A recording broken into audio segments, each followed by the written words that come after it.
What up, it's your boy, Dick Incredible, man. And yes, I am back at it again, and this is my review of Lucifer Season 5, Part 1, Episode 2, man. Let's get into it.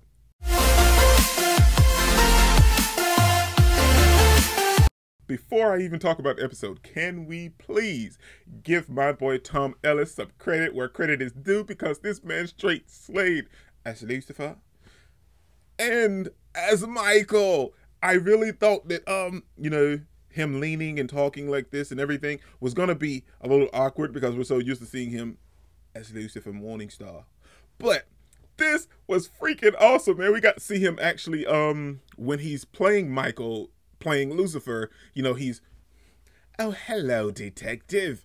But when he was Michael and he was all alone and he was just thinking to himself, I am Michael. You see, he's giving off this weird vibe, something's wrong. Something's wrong. I don't like this at all. No, like you can see, like, it gives you the idea that it's two separate individually people. Like, we know that Tom Ellis is playing both roles, but when he's Michael, you can feel that he's Michael. He doesn't feel like Lucifer or anything like that. He feels like Michael. They look the same, but like with him walking all hunched over and his shoulders tilted and the American accent and the weird brooding look, like he knows that he's inferior to Lucifer.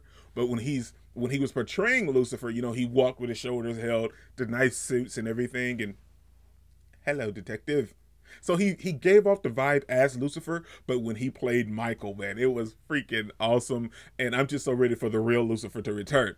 Now, let's talk about this episode, man. This episode was super fantastic, man. Don't get me wrong, I love episode 1, but episode 2 came in strong, man. So we pick up in this episode right after episode 1, and Michael is, trying to take over Lucifer's life. Now, throughout this episode, we see when he came in contact with everybody, right off rip, they just assumed that he was Lucifer. Maze just assumed he was Lucifer until he told her he wasn't Lucifer. Maze is the only one that he decided to come up front and tell, because, hey, he was in a predicament. Well, he either tell the truth or just get beaten up. So he had to come out and tell the truth to Maze. He met Chloe and he started lying. That's the first thing he done, because they were working on a case, and Ella came in and she was like, why did you tell me? Why did you leave? And she was all upset, and it was so fun to see Ella in that moment because she was super upset in episode 1. So now we see her back to her normal, giddy, happy, fun-go-lucky self. But she was like, why did you tell me you were back? So, and she was happy to have Lucifer back. And the first thing he does, as he's imitating Lucifer, the first thing Michael does is lie. Now, Chloe and Maze kept up the lie going, but that's different from them. We've known since season 1 that Lucifer does not lie. And the first thing he does as imitating Lucifer is lie. And that put him on Chloe's radar. And from the moment we knew, as us watching, we knew that he wasn't Lucifer. But that also kind of just, hey, well, he's giving that away point blank, because Chloe knows Lucifer doesn't lie, and everybody else, when he met them, even when he met Linda, because Chloe ended up telling Linda that Lucifer's back, and they had a mini session about it. But when he met Linda, when he met Amenadiel, and even I guess you could say when he was talking to Dan, like he didn't call Dan Detective Douche or anything like that. He was just like, oh, hello, Daniel, or Detective Daniel. So like he gave himself away in many instances, but then he kept trying to cover it up. Like, well, I've changed, hell changed me, being there thousands of years. This is the new Lucifer. And it seems like everybody was believing it. He even fooled Amenadiel for a moment. And we learned that Michael's powers are fear. Like Lucifer has the, what do you desire? What is it you truly desire? Michael has, what is it that you truly fear? So he brings out the fear of every individual, and he even done that this episode with Linda, Amenadiel, and maybe possibly Chloe a little bit while she was questioning everything that he was doing. But the fun thing is that after everything took place, nobody believed him anymore. Everybody was suspicious of this really being Lucifer, but he had already got inside their heads.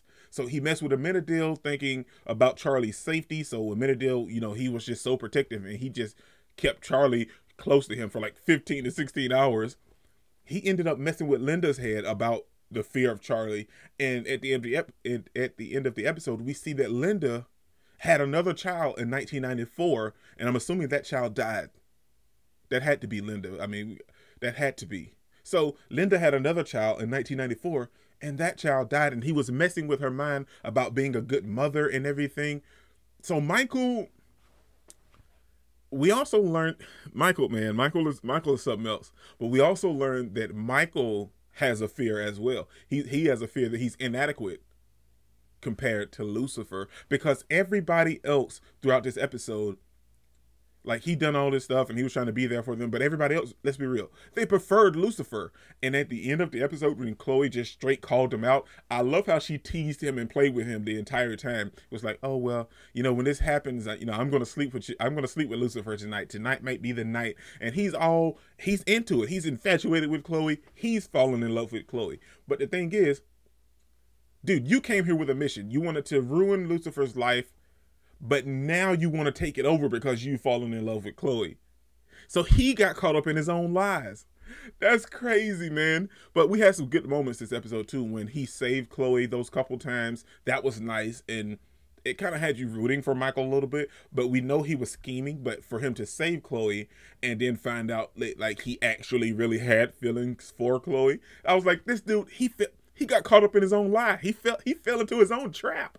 The moment where he tried to hurt Chloe a little bit, and where he was sleeping with Maze, and Chloe says that once she kissed him, that really gave it away.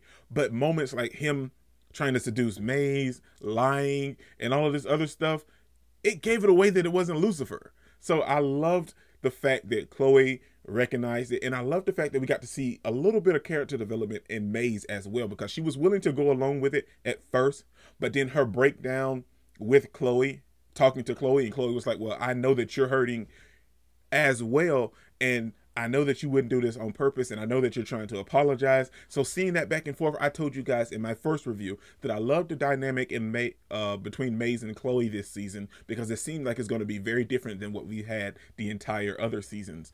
And I'm loving it, because this episode we see it definitive when she was like, you know what?